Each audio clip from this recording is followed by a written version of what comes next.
Hello and welcome to another episode of the Father-Daughter Detective Agency. Today's episode takes place atop the high seas. That's right, tonight's episode is the case of the Jubilee Jigsaw. It's a story of intrigue, scheming, and chicanery. It takes place on board a cruise ship. Have you ever been on a boat, Dad?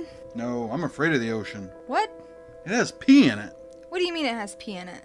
You think all those fish crawl up on the beach to use the portalet? Ew. I'm never going swimming again.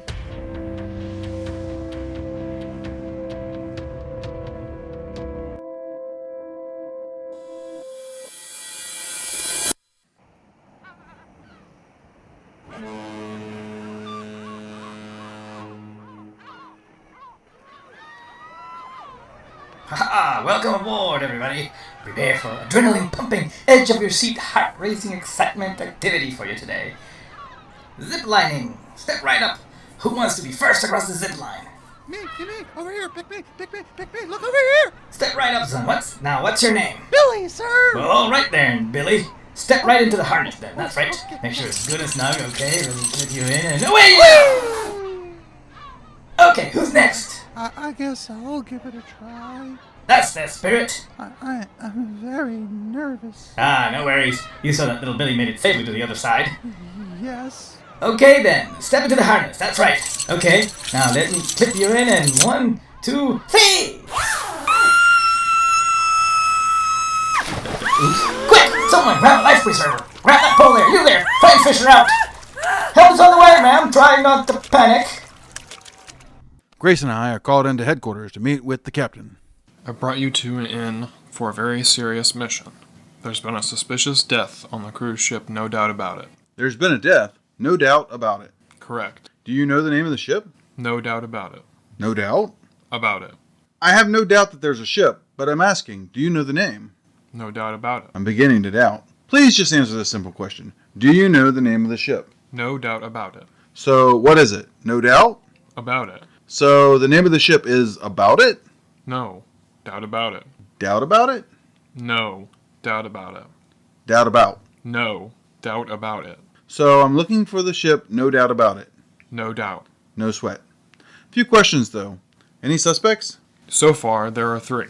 One of the workers down in the engine room, one of the cleaning maids, and the activities director. And hurry, my career is riding on your success. Friday, April 30th. Our meeting is with Larry Limestone, husband of Carmen, the deceased.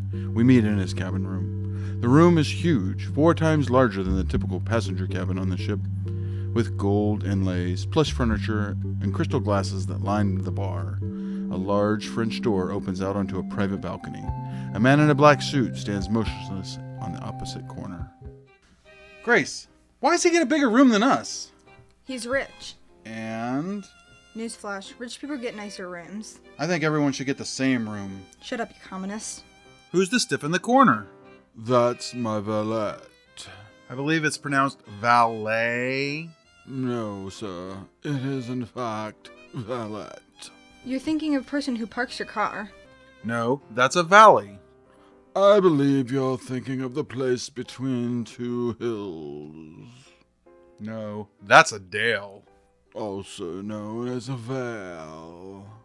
I thought veil was a head covering. Like the thing the nun wears? That's a habit. No. That's where animals live. No, that's a habitat.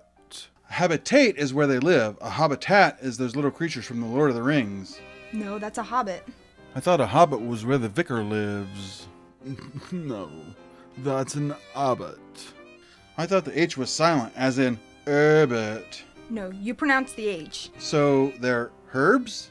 No. I'm so confused. So am I. Can we please get on to the matter at hand? Oh yes, the untimely death of your wife. Why did you kill her? I most assuredly did not murder my wife. You stood the most to gain. In fact, my friend Scott Ward says you're most likely to be killed by someone you know, a family member, or a friend.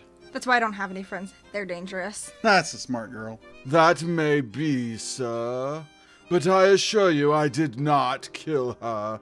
I never left my room that day. I had a splitting headache. Can anyone confirm this? Of course, Jeffrey. Who's Jeffrey? My valet. It's pronounced... Cut it, Dad. But he's not an independent third party. How do we know we can trust him? Are you attempting to assail the character of my servant for the past 25 years? No, I'm sure he's a fine man. What she means is, did anyone other than Jeffrey see you that day? Yes, I believe it was one of the maids who brought me an aspirin. Jot that down, Grace. We'll check with the maid about that. Do. Other than that, no motive, nothing to gain from her death, no provocation, rationale, cause, impulse, grounds, intent, drive, occasion. No, believe me, I had nothing to gain from her demise and everything to lose.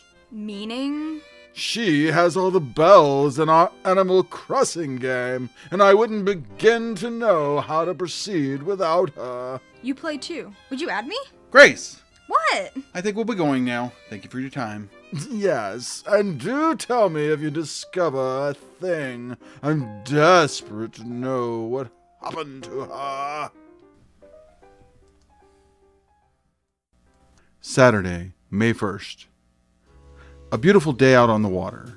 Clear, blue skies overhead, and a gentle breeze blows. A few gulls glide happily overhead. Unfortunately, we have no time for such trivialities. We're meeting with the activities director in his office. It's a small, cramped cabin, though I suppose the rest of the rooms on the ship are, unlike Larry's.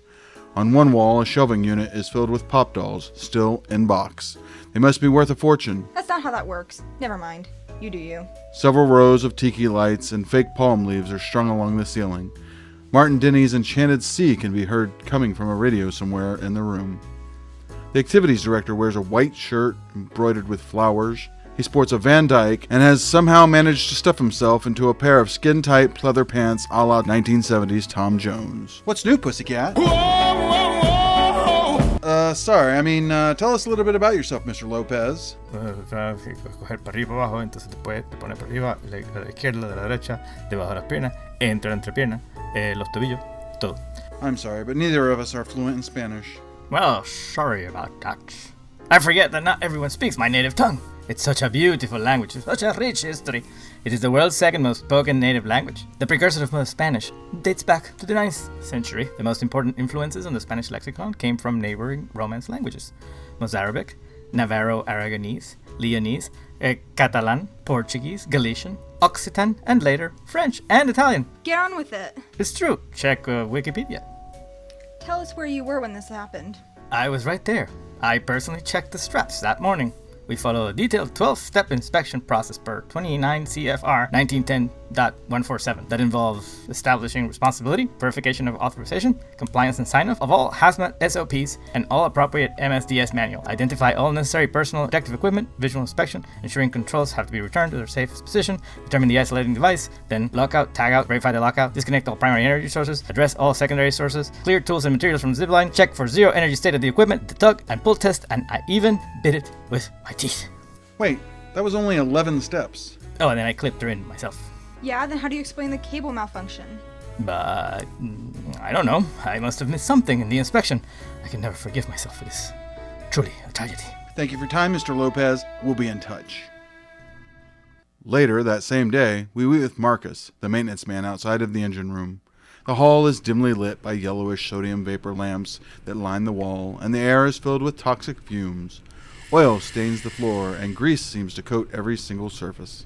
A series of drainage pipes line the walls, liquid seeping from many of the joints, pooling in the walkway. We're in front of a green door labeled Engine Room. Do you think it's safe to be down here? Probably not. I'm sure that's lead paint on the wall. Yep. Dad, no wonder you can't remember anything. I'm sorry, and you are... Just then the door opened. Out stepped a giant, balding, burly man with muscles on his muscles. Are you Marcus? We're here to talk about the zipline incident. Were you responsible for rigging the zipline up that day? Uh-huh. And how long have you been employed with the Funfair Cruise Lines? 23. Years? Yep. Any incidents like this in the past? Nope. Don't seem to have much to say. Nope. Were you there when the accident occurred? Uh-huh. And did you see anything suspicious? Nope. Ugh, are you sure? Maybe. Ah, now we're getting somewhere. What did you see? Made. What? Made of what? Plastic, silicone, PTFE, aluminum, steel, brass, copper, felt, cotton, polyester? Dad, he means the maid. The captain mentioned her as a possible suspect. Right. Tell us what you know. Sleep. What? You're tired? This is no time to take a nap. Who was asleep? The maid? Yep. Tell us where. Hamper. So let me make sure I've got this right. You saw the maid asleep in the hamper. Yep. Got it. Thanks. It was my most esteemed pleasure. Please inquire again anytime. Huh? Yep.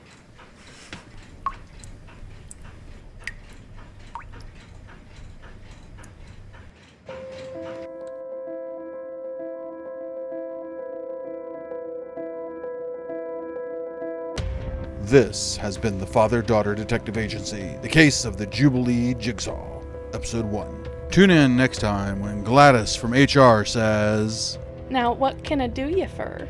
we hope you'll join us again next time.